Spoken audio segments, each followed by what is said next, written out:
warahmatullahi wabarakatuh. Menjelang G30S tahun 2023. Hadiah apa yang disiapkan oleh PKI Gaya Baru lewat tangannya Jokowi? Yang jelas hadiahnya adalah Kepres 17 tahun 2022 dengan berbagai Kepres, Inpres segala macam turunannya di tahun 2023. Disusul dengan ada oknum-oknum di sini yang saya tahu betul sudah mereka lah ya, yang akan membakukan dan membukukan bahwa PKI adalah korban itu ada.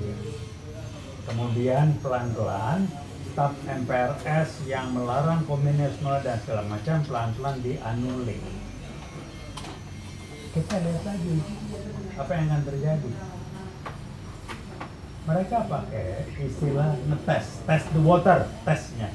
Kalau nggak ribut, jalan terus. Nah, yang kita dibikin ribut, ya akan kembali saya mengatakan Undang-Undang Dasar 45. Saya ulang berulang-ulang, berhentilah. Bikin seminar, bikin Zoom, silakan. Tapi itu sudah lewat. Kenapa Anda tidak bikin seminar, bikin Zoom, kajian mengenai PKI jadi korban? Kok nggak ada yang bahas itu? Jadi sibuk dengan ini. Pak Antoni Budiawan menghajar habis, saya baca di medsos luar biasa. Itu yang diperlukan. Berhentilah kajian-kajian ilmiah. Saya amat sangat menyarankan. Kajianlah ilmiah karena itu pemutarbalikan fakta. Berhentilah kajian ilmiah oligarki, berhentilah. Kajianlah kenapa PKI Gaya Baru muncul seperti ini. Kenapa dibalik memutar balik fakta bahwa mereka korban, itu yang dikaji, itu yang diseminarkan, itu yang di Zoom. Jangan lagi akibat permainan mereka diadakan ke sana dan bangga. Saya kritik keras. Bangga dengan kajian. Lo mau ngomong itu di depan kelas, saya kasar ngomong. Sekarang ngomong baik-baik nggak nangkep otaknya. Pak Budiawan, Antoni Budiawan, ilmuwan saya tahu. Tapi terakhir beliau sudah ngomong tentang itu yang dibutuhkan. Hadiah apa yang mau diberikan Pak Jokowi? Sementara kita ribut pilpres. Saya bilang kalau rezim Jokowi diturunkan, kenapa dia ribet? Dia takut sudah pasti. Kalau yang menang nanti bukan orang yang didukung atau orang yang mendukung dia bakal dikerangkeng pasti jamin. Kedua, keluarganya bakal dikerangkeng, pasti jamin. Banyak pejabat-pejabat yang bakal dikerangkeng, pasti jamin. Karena beginilah ya, sebelum begini, saya kalau nggak salah, mohon maaf kalau keliru, ada statement beberapa tahun yang lalu, Prof. Sumitro Almarhum itu mengatakan korupsi jangan. Korupsi itu diduga sekitar 20-30%. Diduga.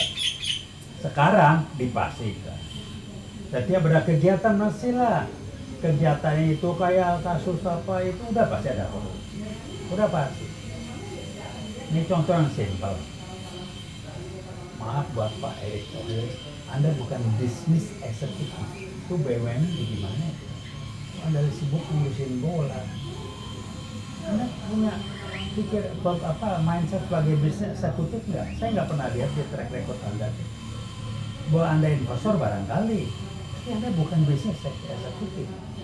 Apa BUMN amburadul ini? Kayak itu contoh. PLBP udahlah paham saya. Kita nggak mau bahas lagi sih.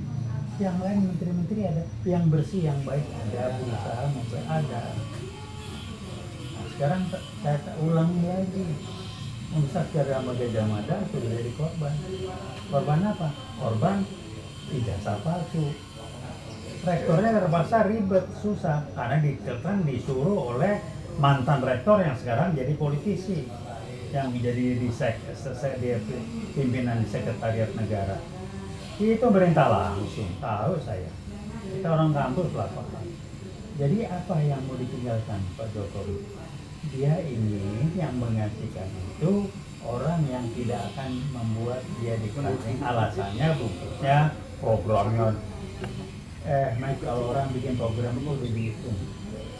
Kalau bikin program, wah hebat Jokowi membangun. Jangan ngomong apa yang dibangun, apa benefitnya, apa costnya. Kalau ngebangun mah gampang, pakai duit utang, kosnya siapa yang bayar? Logis nggak? Bikin lapangan terbang, kepake nggak? Tapi korupsinya udah pasti dapat. Uangnya dipakai buat apa? Gampang aja orang bisnis kok. Jadi udahlah ya, jangan akal-akalan begini. Yang membuat mereka bisa melakukan karena kepedulian masyarakat kita banyak yang cuek bebek. Cuek bebek karena empatinya rendah kayak Pak Jokowi. Kalau nggak kebentur, dia nggak memahami rasanya orang kebentur kayak apa. Nggak memahami, tahu tapi nggak merasa, tidak mampu merasakan. Jadi kita lihat aja, mau nunggu sampai kapan. Pecah nih G30 jilid 2 ini akan berdarah. Mereka tidak akan diam habis-habisan. Cina akan terlibat, sudah masuk di sini.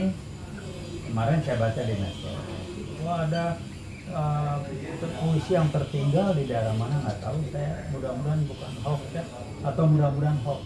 Ternyata di orang Cina pakai polisi.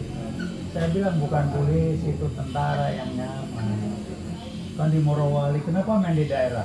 Karena kan jauh dari pantau. Informasi ditutup di daerah timur, di pulau-pulau kepulauan Maluku segala macam. Nah sekarang di Jawa udah masuk kan. Rempang itu mau dikuasain pulau. Yang dialihkan adalah Tommy Winata lah, siapa sih dia? Kenapa? Siapa sih Tommy Winata? Tongkol berat iya. Bisa apa dia kalau pejabatnya nggak ngasih fasilitas? Kenapa sibuk ngasih? Karena dia udah nyetor. Udah nyetor, yang itu tanggung jawab udah nyetor. Kalau Tommy Winata nyanyi kan gue udah ngasih bisnis karena emang cuma satu. Halo Pak Tommy Winata, kita sama saya juga orang bisnis ngerti lah. Anda mesti rata nyetor. Saya bilang saya nggak menyalahkan Anda seorang bisnis. Orang bisnis memang rule of the game-nya begitu. Cuman sejauh mana keterlibatan tanggung jawab sebagai bangsa, anak bangsa itu aja. Saya juga dulu ikut main gitu, tapi saya nggak mau ngirim 5, bilang ngirim 10. Saya nggak mau nyogok-nyogok yang merusakkan institusi itu. Jadi ya terserah kembali. Saya dibisikkan, wah Pak Taufik, Anda nggak bisa jadi konglomerat kalau gini, nggak bisa. So, kalau bisnis itu harus nyender pada yang berkuasa. Silakanlah, saya punya limit. Tujuan bisa bukan jadi konglomerat. Ya itu deh. Jadi paham. Jadi tolong dipahami, saya ulangi lagi. Bukan melanjutkan proyek yang belum kelar. Program PKI Gaya barunya belum kelar. Ujung tombaknya yaitu pengendalian TNI. Program pecah belah umat Islamnya juga belum selesai. Dan kalau sampai gagal dan akan digagalkan, mereka akan dikerangkeng. Dan PKI Gaya baru akan lawan nanti ya. Dia 13 jilid 2 Jakarta bisa dikenalkan daerah. Wah itu bunuh-bunuhan itu. Berapa banyak tanggal 30 atau tanggal 29 Oktober di Jawa Tengah, Jawa Timur, NU yang digorok pesantren sebagai begitu situasi berbalik, mereka yang digorok habis. Maka dikatakan PKI korban. Wes balik situasi. Ciri-ciri kan jelas. Apa sih ciri-ciri PKI? Berbohong. 2. Putar balik fakta. 3. Agitasi atau jual-jual kehebatan, propaganda. 4. Merasa menampilkan seakan-akan lebih nasionalis dalam bentuk lebih Pancasila, lebih ini NKRI, merah putih pasang ini. Tapi mau dirubah Pancasila jadi Trisila Eka. Aku NKRI, tapi NKRI yang tinggalnya ke Cina.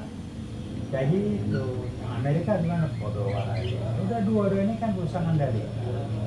Ekspor, tapi harganya dimainkan karena dapat komisi. Ada agen di sini, salah satu instansi pemerintah. Ya udahlah, ini memang permainan.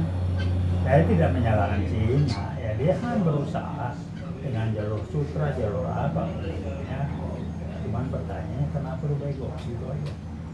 Nah kalau kita bego, konsekuensi dari orang bego adalah jadi membuat paling tidak kelompok alumni UI yang tidak mau jadi korban, kita akan berjuang tidak transaksional. Paritas, probabilitas, justisia, keyakinan kita. Terima kasih. Wassalamualaikum warahmatullahi wabarakatuh.